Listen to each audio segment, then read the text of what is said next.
Campers, backpackers and park rangers of Reddit, what is the weirdest or creepiest thing you have found while in the woods?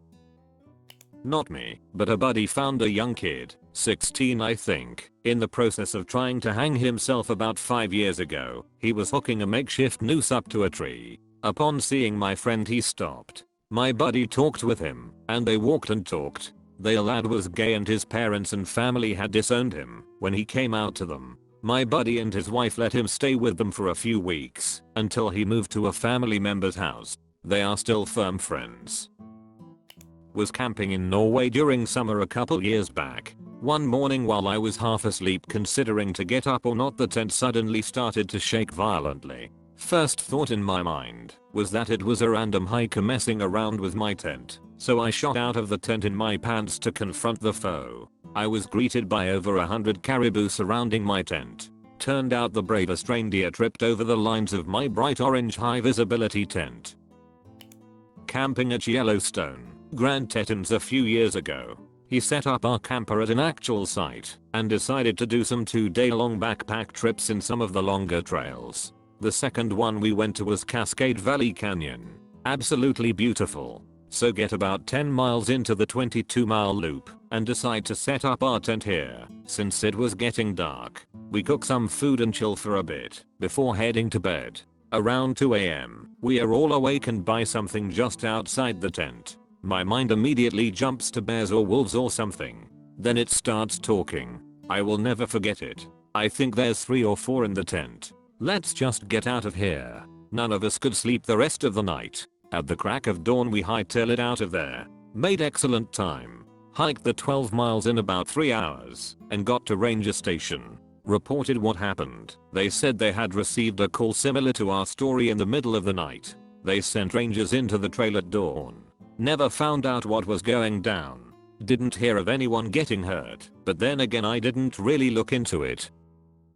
When I was a kid in the mid-90s, my friends and I were hiking around in the woods behind our house on some there's no way I can pronounce that, timber property, and found an abandoned farmhouse. The weird thing was that the house had been left very suddenly. There was still unopened mail and magazines sitting on the coffee table, all dated back to same date in the 1950s. Sheets and blankets still on the beds, clothes still in the drawers, pantry full of canned and jarred food, half of it exploded, all leaking after so many years. Dishes in the sink, dishes on the table, unburned candles still sitting out waiting to be used. A fridge outside full of food that had turned to muck and dust. After exploring the house for a while we checked out the farm. The chicken coop had dozens of chicken skeletons, wrapped in desiccated skins or picked bare. There were 2 pig skeletons in a pen, and the remains of a horse and several cows in the surrounding pasture. A tractor was parked in the garage, and was in great shape for its age. It didn't occur to me as a kid at the time, but aside from the house having been left so suddenly, it was really remarkable that the entire place was undisturbed. There was no vandalism, no sign of entry, and as far as I could tell, we were the first people to set foot in there in 40 years.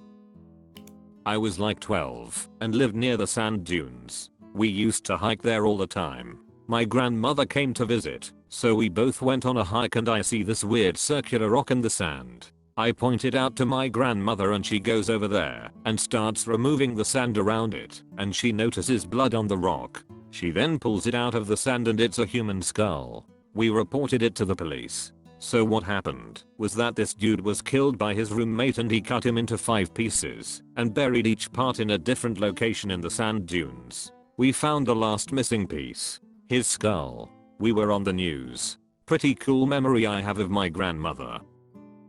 I was hiking in woods on a property my father rented as farm ground with my older brother. After a while we noticed a sickly sweet smell. Being farm kids we knew what it was, something dead and left to rot.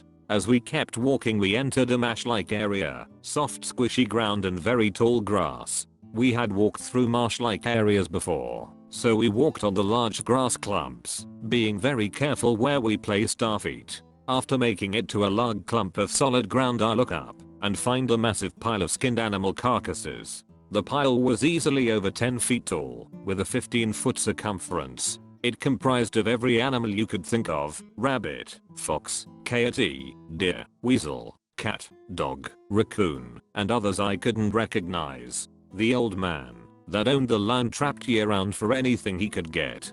He just kept throwing the carcasses in the same pile year after year. After we left the area, it dawned on me, the marsh was not in a lowland like most marshy places. The group was just saturated with the decaying fluids of all those animals. That's also the reason the grass was abnormally tall in that area. I've been homeless. A lot. I lived in some distant family's land, where they have an old cabin up on stilts, due to the local woods flooding heavily sometimes. Illinois is weird.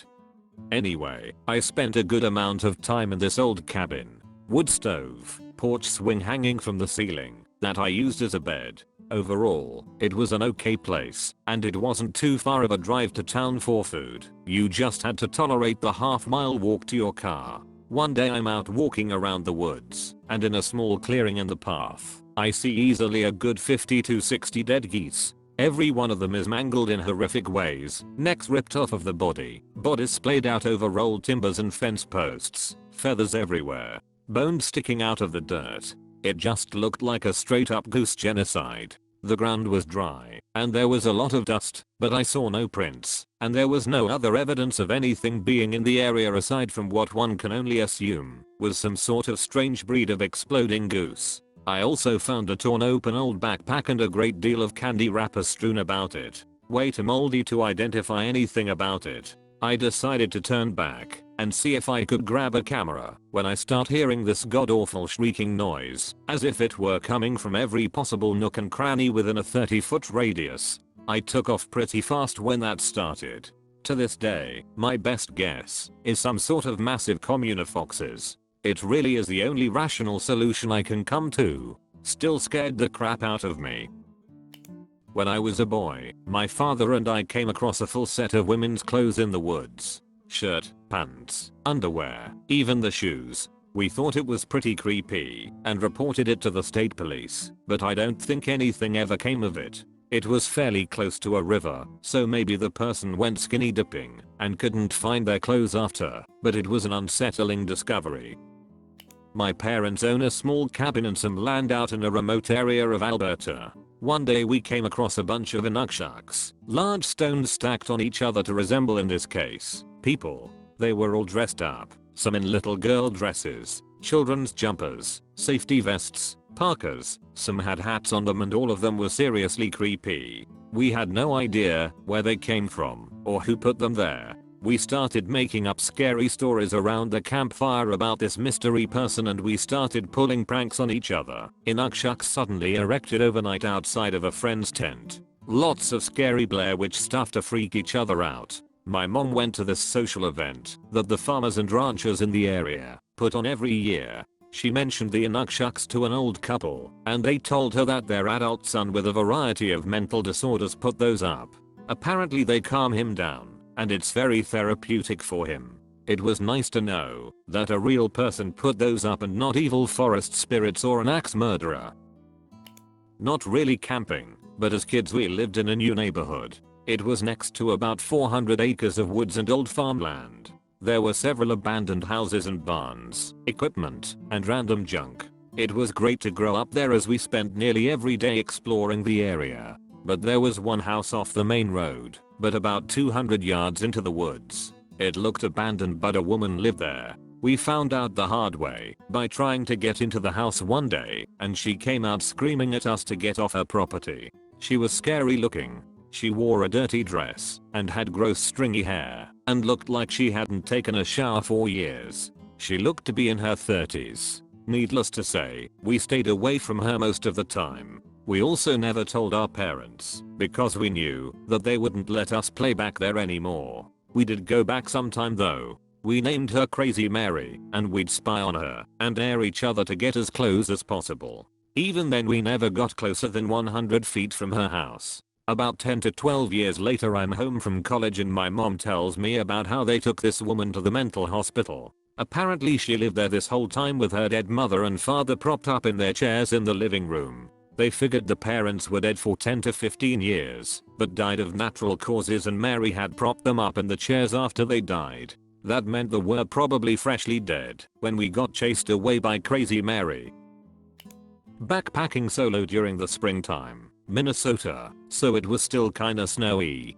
During my first night I noticed that it was quiet. Not just quiet, but completely silent. Like no sounds whatsoever. I always thought noises at night were scary, but nothing compares to utter and complete silence. I could hear every beat of my heart, every inhalation, and every twig snap in a 2-mile radius, or so it seemed. Very creepy.